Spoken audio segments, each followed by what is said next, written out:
우리 같이 말씀 보겠습니다. 오늘 주시는 하나님의 말씀은 고린도전서 15장 9절로 13절까지의 말씀 함께 보겠습니다. 다 찾으셨으면 우리 같이 교독하도록 하겠습니다. 먼저 9절 제가 먼저 읽겠습니다. 13절까지 교독합니다. 나는 사도 중에 가장 작은 자라. 나는 하나님의 교회를 박해하였으므로 사도라 칭함 받기를 감당하지 못할 자니라.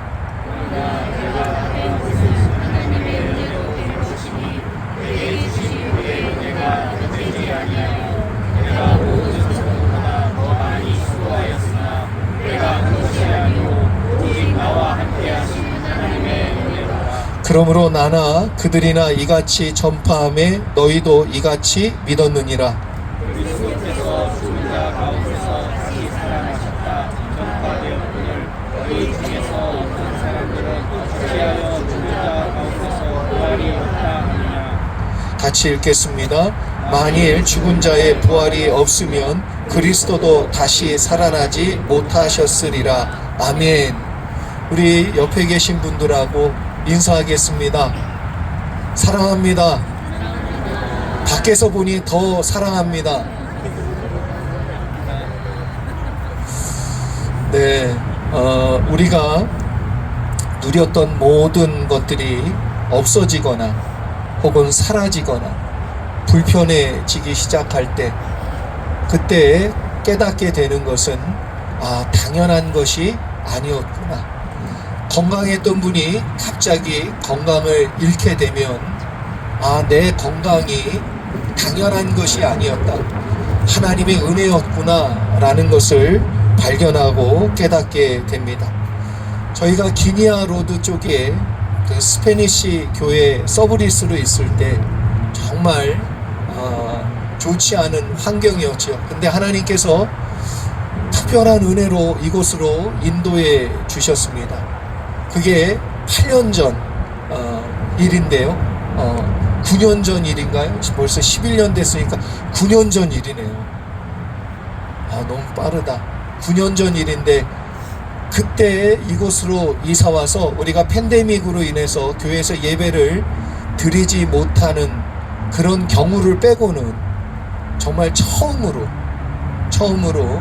또 큰 일도 아니고, 이 소방 알람이 울리지 않는다, 화재 알람이 울리지 않는다는 이 간단한 내용 때문에 우리가 이렇게 밖에서 예배를 드리게 됐는데, 여러분은 어떻게 생각하실지 모르지만 저는 이게 우연이 아니라고 생각합니다. 이것을 통하여서 우리에게 주시는 하나님의 마음과 메시지가 있다고 생각합니다. 그래서 우리가 이것을 통해 주님 주시는 은혜, 우리가 지금까지 누렸던 모든 것들이 아주 당연하고 그리고 언제든 누릴 수 있는 내용이 아니라 하나님이 베풀어 주셨던 사랑이고 축복이었으며 은혜였다는 것을 다시 한번 오늘 이 자리에서 예배를 드리면서 경험하고 또 고백하며, 그래서 몸된 교회를 위하여 함께 기도할 수 있는 마음이 우리 가운데 열리고 충만해질 수 있기를 소망합니다. 원래 그래서 제가 이번 주부터 다시 출애굽기 강해를 하려고 그랬는데, 그 이제 목요일 날 그 결과가 나왔고, 그냥 목요일부터 새벽 예배 이제 계속해서 온라인으로만 드리게 되면서 하나님께서 이번 주일날 특별한 예배를 드리기에 하심도 뜻이 있으니까 저도 여러분들에게 특별한 설교를 해야 되겠다라고 생각하고, 오늘 본문의 말씀을 나의 나됨은 하나님의 은혜라. 여러분, 우리가 하나님의 은혜로 이 자리에 있는 줄 믿습니다. 네, 우리 옆 사람하고 같이 다시 한번 인사하면서 모든 게 하나님의 은혜입니다. 먼저 우리 9절로 10절 말씀 제가 한번 읽어드리지요. 나는 사도 중에 가장 작은 자라. 나는 하나님의 교회를 핍박하였으므로 사도라 칭함 받기를 감당하지 못할 자니라. 그러나 내가 나된 것은 하나님의 은혜로 된 것이니 내게 주신 그의 은혜가 헛되지 아니하여 내가 모든 사도보다 더 많이 수고하였으나 내가 한 것이 아니요 오직 나와 함께 하신 하나님의 은혜도다.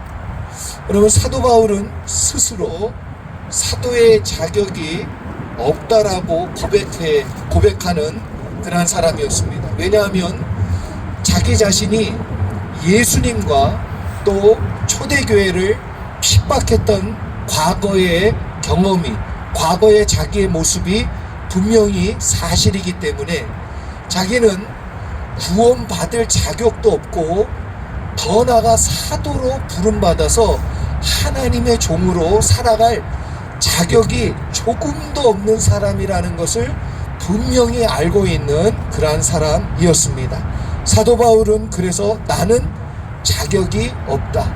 그런데 하나님이 자격 없는 나를 사도로 불러주셔서 이러한 놀라운 일들을 이루셨고, 특별히 고린도 교회를 세워서 그 교회를 건강한 교회로 세울 수 있도록 하나님이 인도해 주셨다는 것을 그가 알고 고백하고 있는 것이지요. 그래서 하나님께서 은혜로 나를 불러주셨다는 것을 항상 마음에 두고 살았던 사람이 누구냐? 사도 바울이었습니다. 그렇기 때문에 사도 바울은 고린도 교회가 세워진 것도, 자기가 사도로 일할 수 있고 사역할 수 있는 것도 하나님의 은혜이기 때문에 지금 현재 고린도 교회가 여러 문제로 인하여 고난받고 자기가 그것 때문에 마음이 상하고 힘들지만 자기는 원래 뭐예요? 자격이 없는 사람이잖아요. 원래 고린도 교회는 하나님의 은혜 아니었으면 세워질 수 없는 교회였잖아요. 그렇기 때문에 사도 바울은 하나님의 은혜다, 원망하고 불평하며 그 상황에 대해서 외면하거나 힘들어하는 게 아니라 그 상황을 도리어 뭐라고 표현했냐 하면 하나님의 은혜다. 그리고 그 하나님의 은혜 때문에 그 은혜가 헛되지 않기 때문에 내가 지금도 열심히 이 사역을 이루어 갈 수 있노라 라고 고백하고 있는 것입니다. 여러분, 마태복음 19장 이하에 보면 포도원 일꾼에 관한 비유가 나옵니다. 잘 아시는 것처럼 포도원 주인은 일꾼을 구하기 위해서 아침 9시에 나가고, 그리고 또 12시에 나가고, 오후 3시에도 나가고, 이제 6시가 되면 모든 일을 그만둬야 되는 1시간 앞두고 있는 5시에도 또 나가서 일꾼을 구해와서 그 사람들에게 일거리를 주고 일을 시켰어요. 왜 이렇게 했을까요? 무엇 때문에 이렇게 합니까? 그것은 포도원 주인이 많은 사람들이 정말 살아갈 수 있는, 여기 지금 얘기하는 한 달란트라고 나오는 그 한 데나리온이라고 말하는 그 한 데나리온의 품값은 노동자가 하루에 벌 수 있는 돈일 뿐만 아니라 내 가족이 있는 한 가족이 하루 먹을 수 있는, 하루를 살아갈 수 있는 일용할 양식을 얻는 기회이기 때문에 그렇다는 거예요. 그래서 일이 끝나고 품값을 줄 때에 아침 9시에 불렀던 그 일꾼과 약속한 그대로 여기 포도원 주인은 그 일꾼을 비롯하여 모든 사람들에게 똑같이 한 데나리온씩 그들에게 품값을 나누어 주었습니다. 그런데 받고 나니까 아침 일찍 왔던, 그리고 아침부터 일을 했던 일꾼은 마음의 섭섭함이 찾아오기 시작했어요. 그리고 12시까지도 아마 섭섭했을 것 같아요. 3시는 뭐 괜찮아, 나까지는. 근데 5시에 온 사람들은 무슨 생각을 했을까요? 받을 자격이 없는데 겨우 1시간 일했는데 똑같이, 아니 포도원 주인이 우리에게도 준다고? 그래서 이 본문은 여러분 우리에게 경제적인 논리와 세상의 논리를 가르치는 게 아니라 하나님의 원리는 은혜의 원리라는 것을 우리에게 말씀해 주고 있습니다. 그런데 주인이 그 불평하는 일꾼들에게 뭐라고 얘기하지요?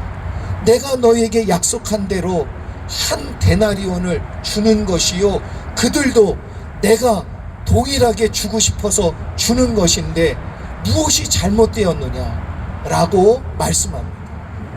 여러분, 우리가 아무리 한다고 해도 그것이 잘 될 수도 있고 안 될 수도 있어요. 그러나 모든 것들 가운데 하나님의 은혜가 있다면 여러분에겐 또 우리에게는 부족함이 없을 줄 믿습니다. 그래서 한 데나리온 받은 9시에 온 사람이 불평할 때에 주인이 그렇게 이야기하는 것이지요. 만약에 주인이 안 데려왔다면 그 사람은 하루 품값 못 받는 거예요. 9시여도 못 받습니다.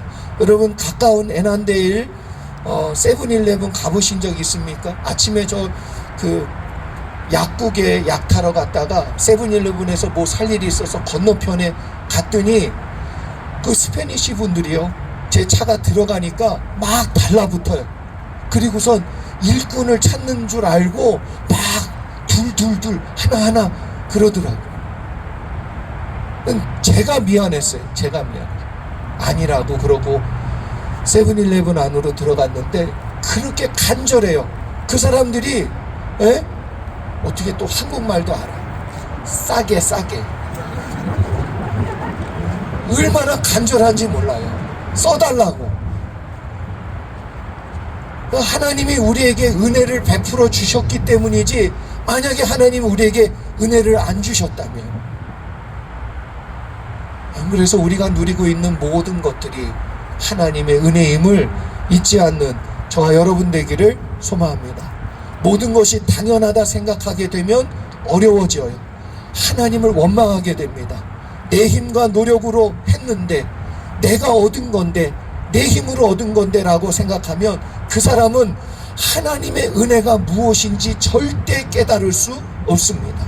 욥은 자신의 재산과 자녀들까지 하나님이 다 거두어 가셨을 때 하나님을 원망하지 아니하고 뭐라고 고백했냐 하면, 주신 분도 하나님이시니 거두어 가시는 분도 하나님이시다. 이 말은 뭐예요? 하나님의 주권을 인정한 거예요. 하나님이 나에게 은혜를 주셨다는 것을 인정하는 고백입니다. 그래서 여러분, 당연하게 생각하거나 자격이 있다고 생각하는 순간 하나님의 은혜가 무엇인지 모르는 것입니다.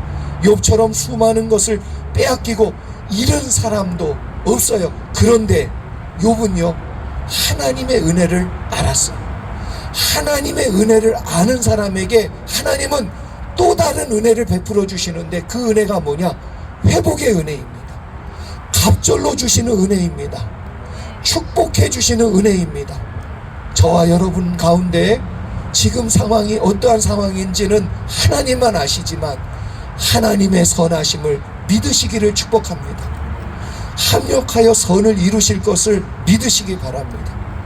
감당치 못할 시험 주신 적 없어요. 감당할 수 없을 땐 피할 길을 꼭 주신다고 그랬어요. 그 선하신 하나님을 믿고 승리하는 저와 여러분 되기를 소망합니다. 계속해서 11절로 13절까지의 말씀 같이 한번 읽어보지요. 같이 읽겠습니다. 시작. 그러므로 나나 그들이나 이같이 전파하며 너희도 이같이 믿었느니라. 그리스도께서 죽은 자 가운데서 다시 살아나셨다 전파되었거늘 너희 중에서 어떤 사람들은 어찌하여 죽은 자 가운데서 부활이 없다 하느냐. 만일 죽은 자의 부활이 없으면 그리스도도 다시 살아나지 못하셨으리라. 아멘. 여러분, 우리가 알아야 될 것은 은혜를 누리게 하는 내 생각, 그래서 은혜를 누리게 하는 것이 내가 생각을 좀 더 넓히고 내가 생각의 판단의 균형 감각을 갖고 더 많은 지식들이 내 가운데 있으면 내가 하나님의 은혜를 누릴 수 있다? 아니에요. 그럼 내가 지식이 좀 더 생긴다고 내 마음속에 세상은 불합리해, 하나님은 정말 불합리해. 왜? 나는 매일 예배 빠지지 아니하고 나오는데 예배 맨날 빠지는 저 사람은 왜 잘 되고, 왜 나는 맨날 기도하는데 왜 나는 안 되고, 매일 기도하는 내 자녀들은 맨날 어렵게 되고, 왜 기도도 안 하는 것 같은 저 사람 자녀는 왜 잘 되는데, 라는 마음이 내 속에 들어오잖아요. 그걸 생각을 넓힌다고 이해가 될까요? 더 지식이 내 머릿속에 들어온다고 이해가 될까요? 그렇지가 않아요. 여러분, 그럴 수가 없습니다. 앞서 말씀드린 포도원 주인과 그 품꾼의 판단과 결정이 지식이 더 많아진다고, 다양한 사람들에게 의견을 묻는다고 해서 그들이 마음이 넓어지느냐, 하나님의 그 뜻을 이해할 수 있느냐? 여러분, 그럴 수가 없다는 것입니다.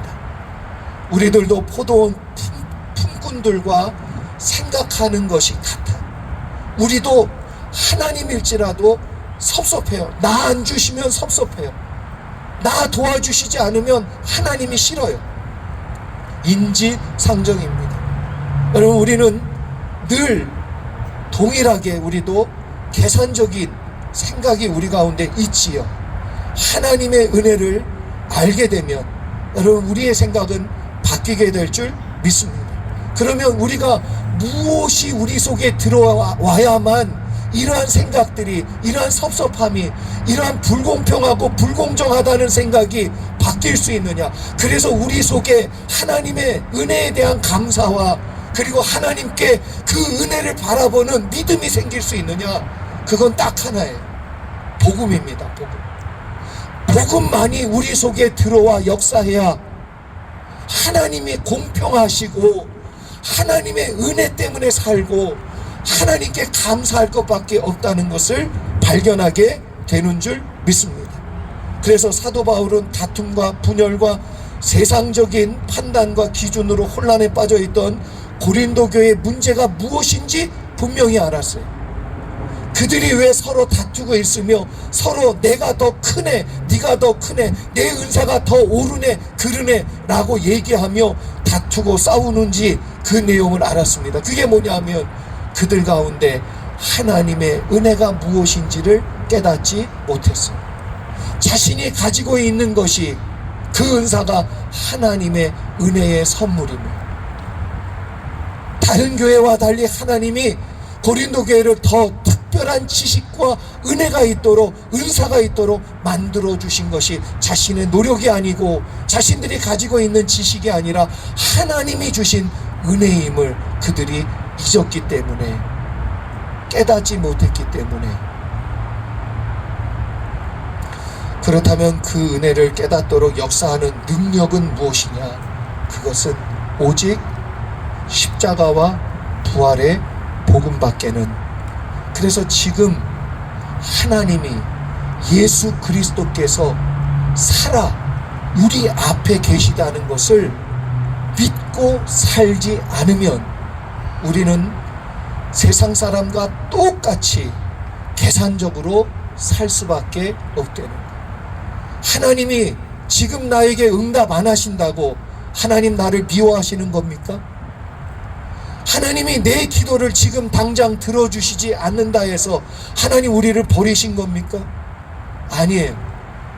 하나님이 그것보다 더 큰 것을, 더 좋은 것을 예비하고 있을지 누가 아느냔 말이에요. 하나님의 신실하심과 하나님의 살아계심을 믿을 수 있는 저와 여러분 되기를 주의 이름으로 축원합니다. 그래서 사도 바울이 무엇을 얘기하는 거지요? 내가 믿은 것도, 너희들이 믿은 것도 부활하신 예수님을 믿는 거 아니냐? 그러니 지금 눈에 당장 보이는 것 때문에 흔들리지 말라는 말씀 아니겠어요? 제가 버지니아 비치에 있을 때 한국에서 엄마 따라 이민 온 아이가 있었어요. 근데 이 아이가 중학교 3학년인데 얘가 어느 날, 얘는 한국말이 더 편하지요. 영어도 잘 못하고 힘들어 했습니다. 그런데 또 알다시피 영어권에 있는 아이들이 한어권에 있는 아이들하고 잘 믹스가 안 돼. 어려워합니다. 그래서 이 아이가 저한테 와서 많은 이야기를 묻고 또 저도 기도해 줬어요. 근데 하루는 이렇게 얘기합니다. 목사님, 게이가 왜 나빠요? 그래요. 게이가. 여기서 게이는 강아지를 얘기하는 게 아닌 걸 알고 계시죠? 선생님 중에 게이가 있는데 게이 선생님이 왜 나쁘냐고 저한테 묻더라고요. 그래서 저도 물었어요. 너는 어떻게 생각하니? 그랬더니 그 아이가 지금 학교에서 경험하고 있는 내용을 말하는 거예요. 크리스찬이라고 얘기하는 선생님들, 여자 선생님들, 남자 선생님들은 다 대단히 권위적이라는 거예요. 명령조라는 거예요. 그리고 자기가 뭔가 어눌한 영어로 말하면 듣는 척도 안 한다는 거예요. 그리고 뭔가 도와주려고 하는 마음이 전혀 안 보인다는 거예요. 그냥 룰대로 정확하게 얘기한다는 거예요. 근데 게이 선생님은 마이너리티인 에이시안 게인 자기한테 너무 친절하대요. 너무 잘 도와준대요. 그리고 자기가 알아들을 수 있도록 영어도 나이스하게 해준다는 거예요. 그래서 그 아이가 볼 때는 크리스찬이라고 얘기하는 백인 선생님들은 안 좋고 게이라고 얘기하지만 그 선생님들이 너무 좋다는 거예요. 자기는 너무 착한 사람들이라고 생각한다는 거예요. 제가요, 그 얘기를 듣고 그 순간 말을 해줄 수가 없었어요. 답을 해줄 수가 없었습니다. 그래서 그 아이에게 제가 그랬어요. 이번 여름에 네가 서머에 캠프 가는데 그때 예수님을 꼭 만나기를 원한다. 지금 내가 아무 말을 어떤 설명을 해도 너는 이해를 못하지만 네가 하나님이 선하시고 옳으시다는 것을 네가 하나님을 꼭 인격적으로 만나서 경험하면 목사님이 하는 말이 무슨 말인지 다 이해하게 될 거야.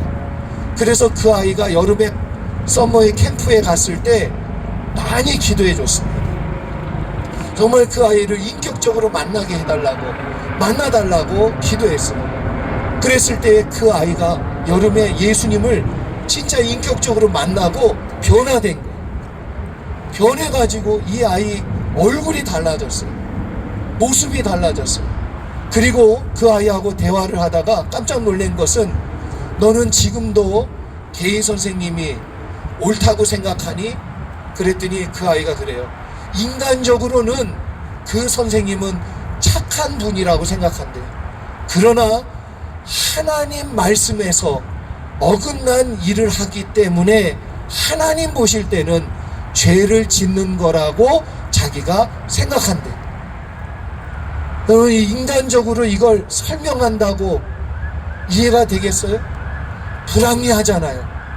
그렇게 착한, 그렇게 남들을 도와줄 줄 아는 그 선생님이 게이라는 것 때문에 하나님께서 싫어한다는 그 말을 들었을 때 그 아이는 절대로 받아들일 수가 없어요. 여러분, 우리도 지금 마찬가지 아닙니까? 난 정말 예수 잘 믿으려고 그러는데 나는 왜 이렇게 힘들고 세상 가가지고 마음껏 즐기고 노는 것 같은데 왜 그 사람은 잘 돼야 되는 거예요? 하나님의 살아계심을 우리가 경험하지 못한다면, 예수 그리스도께서 부활하셔서 지금도 우리를 붙들고 계시다는 믿음이 없으면 저와 여러분 가장 불쌍한 사람이고, 저와 여러분 마음속에 일어나는 이 불합리하다라고 생각하는, 그래서 하나님의 은혜가 뭔지를 잃어버리게 하는 이 불신과 잘못된 마음을 절대 극복할 수 없다는 것을 깨닫는 이 아침 되기를 소망합니다. 그래서 여러분, 우리는 사도 바울처럼 정말 지금도 살아계신 예수님, 부활하셔서 지금도 역사하시는 그 예수님은 선하시다는 것을 믿으시기 바랍니다. 그리고 그 주님이 내가 원하는 방법은 아니지만 주님의 방법으로 우리에게 지금도 충분한 은혜를 나리워 주시고 계심을 믿는 여러분 되기를 축복합니다. 말씀을 맺습니다. 사랑하는 성도 여러분, 오늘 이렇게 건물 밖에 야외에서 예배 드리는 우리 모두에게 하나님은 오늘도 충분한 은혜를 베풀어 주고 계심을 믿으시기 바랍니다. 이것이 불평의 내용이 아니라 도리어 모든 것이 당연한 것이 아닌 하나님이 베풀어 주시는 사랑이요 축복이요 은혜라는 것을 깨닫는 이 아침 되기를 축원합니다. 하나님께서 우리와 함께 하심도 의심하지 않습니다. 아니 왜 오늘 갑자기 이렇게 야외에서 그러면서 또 부정적인 생각을 사단이 넣어줄 때 여러분 그게 아니에요. 합력하여 선을 이루시려고 하나님 역사해 주시는 줄 믿습니다. 또한 우리 인생 가운데 고난의 시간이 있지만 우리를 버리신 것이 아니라 우리를 더 견고한 믿음으로 세우시며 살아계신 하나님을 생각할 때 내가 누리고 있는 모든 것이 주님의 은혜임을 깨닫도록 주시는 역사임을 바라보시기를 소망합니다. 본문에서 사도 바울처럼 여러분 고린도 교회의 상황을 볼 때는 하나님의 은혜? 무슨 하나님의 은혜? 라고 말할 수밖에 없는 어려운 순간이었어요. 그런데 난 자격이 없고 그리고 우리가 한 것이 없고 하나님께서 고린도 교회를 세워주셨으니 거두어 가시는 것도 하나님이시지 않는가, 그런 마음으로 주님을 바라봤는데 여러분 복음을 믿고 지금도 역사하시는 예수 그리스도를 믿었기에 예수님께서 그 고린도 교회를 붙잡아 주셔서 선교의 전초 기주로 축복하여 사용하여 주셨고 그 모든 문제를 해결하여 주신 줄 믿습니다. 우리 모두 사도 바울처럼 하나님의 은혜로 넉넉히 이기고 승리하는 이 아침 되기를 주의 이름으로 축원합니다. 기도하겠습니다.